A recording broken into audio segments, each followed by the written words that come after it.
Welcome back to Advanced Skills Learning. There's a growing pattern in the AI job market. Many self-taught developers are putting in months of effort, learning models, building projects, even deploying apps. But when it comes to interviews, they get rejected. Not because they lack intelligence, but because they're solving the wrong problem. Most people interpret rejection as a lack of readiness, and that assumption slows them down. But in many cases, the issue is not capability, it's how that capability is being perceived. Most self-taught AI engineers believe the problem is skill depth. So they keep learning more models, more frameworks, more courses. But hiring doesn't reward effort. It rewards signal. And right now, most candidates are sending weak or confusing signals, even if they've done a lot of work. Hiring systems are designed for speed, not depth. If your profile cannot be understood quickly, it gets ignored regardless of effort. Look at most self-taught portfolios. Chatbots, RAG demos, resume analyzers, technically correct, but strategically weak. Because hiring managers have already seen hundreds of identical projects. So your work doesn't stand out.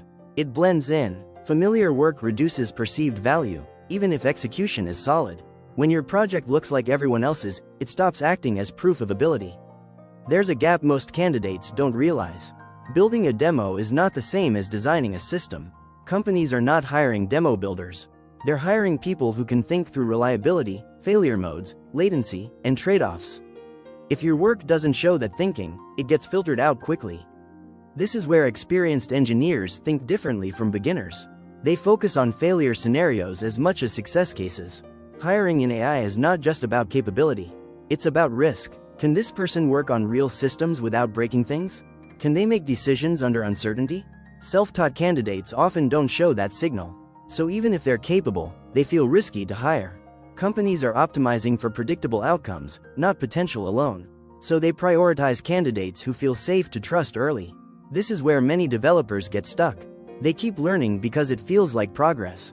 But learning alone doesn't change your market position.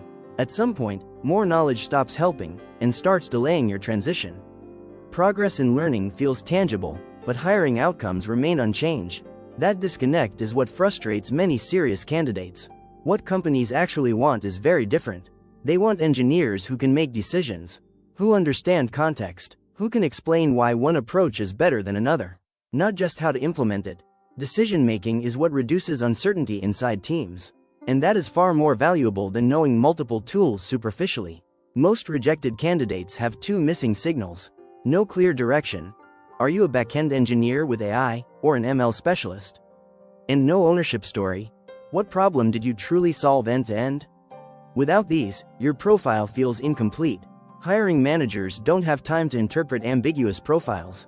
If your direction is unclear, they simply move to the next candidate. This is where self-taught paths struggle. There's no real feedback loop, no production pressure, no constraints forcing trade-offs. So learning stays theoretical, even if projects look impressive on the surface. Real environments force trade-offs that tutorials never introduce. Without that exposure, your thinking remains incomplete. First step, choose your angle. Don't try to be AI engineer in general. Position yourself clearly, backend with AI integration, data-focused AI workflows, or product-driven AI applications. Clarity reduces hiring risk immediately. A clear angle helps others immediately understand where you fit. And that clarity speeds up every hiring decision in your favor.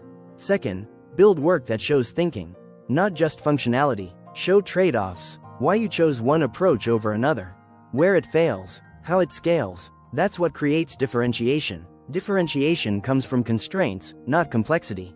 The more realistic your problem, the stronger your signal becomes.